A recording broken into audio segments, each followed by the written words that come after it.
Assalamualaikum warahmatullahi wabarakatuh. Halo semua, perkenalkan nama saya Nadia Aulia Ramadhani dengan NIM 2561201022 dari Sekolah Tinggi Ilmu Manajemen Makassar. Di video kali ini saya akan membahas materi manajemen keuangan dengan tema konsep dasar manajemen keuangan. Nah, kenapa topik ini penting? Karena sebelum kita masuk ke topik-topik yang lebih rumit kayak analisis rasio atau penganggaran modal, kita perlu paham dulu fondasinya.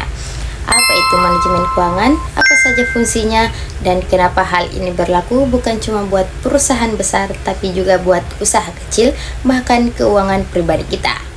Jadi, tujuan pembelajaran hari ini, setelah nonton video ini, teman-teman diharapkan bisa memahami pengertian manajemen keuangan, 3 fungsi utamanya, tujuannya, dan prinsip-prinsip dasar yang akan menjadi fondasinya.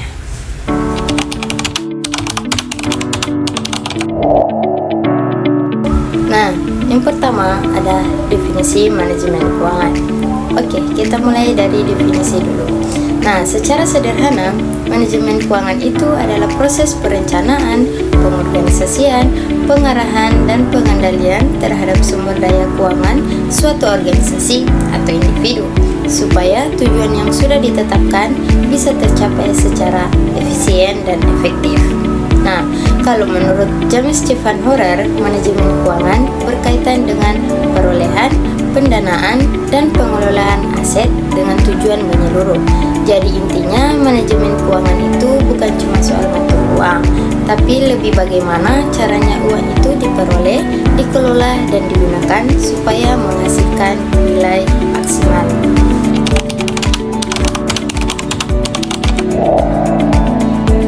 Nah, di sini ada 3 fungsi utama manajemen keuangan. Yang pertama itu ada keputusan investasi atau investment decision.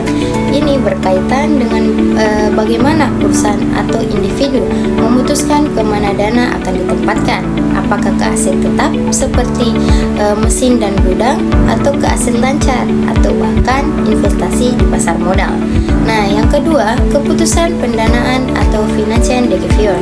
Ini soal dari mana sumber dana itu didapat, apakah dari modal sendiri atau dari utang seperti pinjaman bank. Nah, di sini kita juga bicara soal komposisi yang ideal antara utang dan modal sendiri. Yang ketiga, keputusan pengelolaan aset atau aset manajemen decision. Setelah dana diperoleh dan diinvestasikan, aset yang sudah ada itu harus dikelola secara efisien, misalnya piutang, persediaan, dan kas. Nah, yang ketiga ada tujuan manajemen keuangan. Terus apa sih tujuan akhir dari semua ini? Secara umum, tujuan manajemen keuangan itu memaksimalkan kemakmuran atau nilai perusahaan bagi pemilik atau pemegang saham. Tapi selain itu, manajemen keuangan juga bertujuan menjaga likuiditas, artinya perusahaan harus tetap punya cukup uang tunai untuk memenuhi kewajiban jangka pendeknya, dan juga menjaga solvabilitas dalam jangka panjang.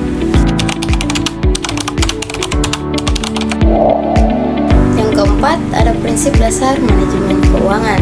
Terakhir, di bagian materi ada beberapa prinsip dasar yang jadi pegangan dalam manajemen keuangan.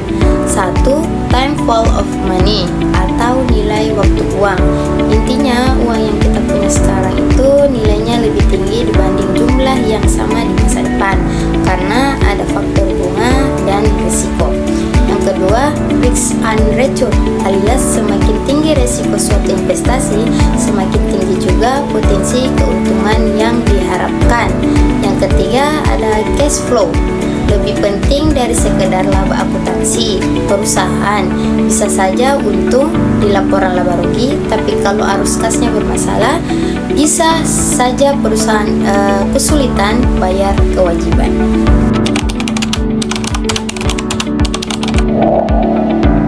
Nah, sekarang saya akan memberikan kalian satu contoh kasus. Coba bayangkan ada usaha kuliner rumahan, sebut saja namanya usaha risol. Nah, biasanya di usaha kecil seperti ini sering terjadi masalah klasik. Uang usaha dan uang pribadi tercampur jadi satu. Belum lagi tidak ada pencatatan yang jelas soal pemasukan dan pengeluarannya. Akibatnya apa? Pemilik usaha jadi bingung, sebenarnya usahanya itu untung atau malah rugi. Bisa jadi terlihat ada uang di tangan, padahal itu sebenarnya uang yang seharusnya dipakai buat beli bahan baku minggu depan. Nah, kalau kita terapkan konsep manajemen keuangan yang sudah kita bahas tadi, solusinya apa? Yang pertama, pisahkan rekening dan kas pribadi dengan kas usaha. Ini penting supaya keputusan pendanaan dan investasi jadi lebih jelas. Yang kedua, buat pencatatan sederhana soal arus kas masuk dan keluar setiap hari. Yang ketiga, alokasikan keuntungannya secara sadar. Misalnya, sisakan persen untuk modal operasional, sekian persen untuk tabungan dan investasi pengembangan usaha. Jadi, walaupun skalanya kecil, prinsip manajemen keuangan yang sama tetap berlaku.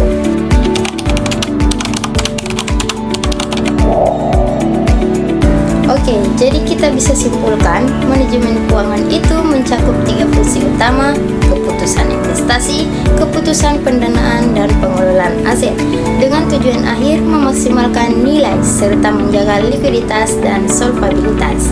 Pesan saya, manajemen keuangan itu bukan cuma teori yang dipelajari, tetapi juga bisa langsung diterapkan, baik untuk usaha kecil maupun keuangan pribadi kita sehari-hari. Semakin dini kita paham dan menerapkannya, semakin sehat kondisi keuangan kita ke depannya.